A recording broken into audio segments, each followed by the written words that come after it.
Bonjour, aujourd'hui c'est le 28 mai et notre méditation est basée sur la grâce, la sagesse et les paroles. Je voudrais lire dans Proverbes chapitre 10, verset 24 et verset 25. Ce que redoute le méchant, c'est ce qui lui arrive, tandis que les justes reçoivent ce qu'ils désirent. Quand la tempête passe, le méchant disparaît, tandis que le juste a un fondement éternel. La grâce de Dieu nous remplit vraiment de cadeaux qui vont nous aider à aller vers la vie éternelle. La grâce nous place dans le salut.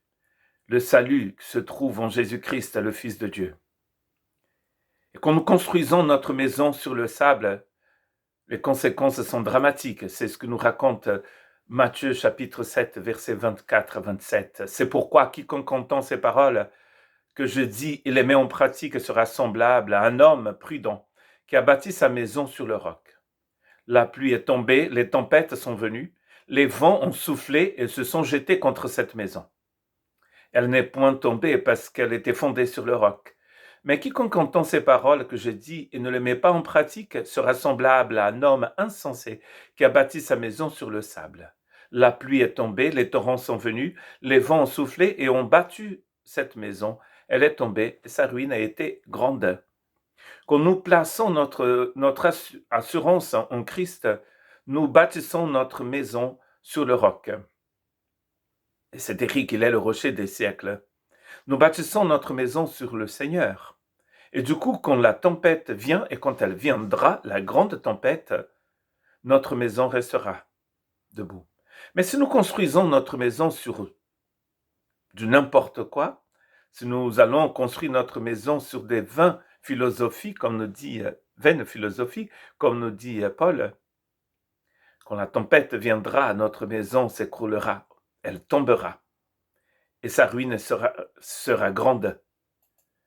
Il n'y a plus de condamnation, nous dit Paul dans Romains 8, 1, pour ceux qui sont en Christ Jésus. Construire sa maison sur le roc, c'est d'être en Christ Jésus. C'est la seule position qui nous donne cette assurance. C'est la seule position qui nous sauve d'être en lui. Attachés à lui comme les sarments sont attachés au cep. Pour pouvoir avoir sa vie en nous. Pour pouvoir manger de lui, boire de lui. Le juste a un fondement éternel, nous dit Proverbe 10, 25. C'est cela dont il est question ici, le fondement, comme pour cette maison, pour le sarment, pour notre vie. Il est lui-même une victime expiatoire pour nos péchés, et non seulement pour les nôtres, mais aussi pour ceux du monde entier, nous dit Jean dans sa première épître, chapitre 2, verset 2. Une victime expiatoire. Voici l'agneau de Dieu qui expie, qui ôte, qui enlève le péché du monde. C'est cela notre fondation, c'est ce salut en Christ Jésus. Quand nos péchés sont pardonnés, quand il les enlève par sa mort et sa résurrection. Nous construisons alors notre maison sur un roc qui est inébranlable, et notre maison sera inébranlable. Aucune tempête ne pourra la détruire, ne pourra la faire tomber. Et Jean continue dans le même Jean, mais pas le même livre, dans l'évangile, dans le chapitre 3, verset 36 de l'évangile de Jean. Celui qui croit au Fils a la vie éternelle. Celui qui ne croit pas au Fils ne verra point la vie, mais la colère de Dieu demeure sur lui. Avoir la vie éternelle, c'est d'avoir le Christ. Je suis la vie éternelle, il nous dit. C'est une relation éternelle avec lui, où il déverse dans notre cœur son agapé et tous les cadeaux qui viennent avec cet amour. Nous pouvons compter sur lui quand tout va bien, mais aussi et surtout le grand jour du jugement, le jour de la grande tempête.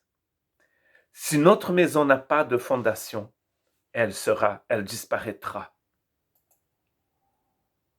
Mais quand nous mettons notre confiance en lui, il nous donne cette assurance que rien ne pourra nous séparer de son amour.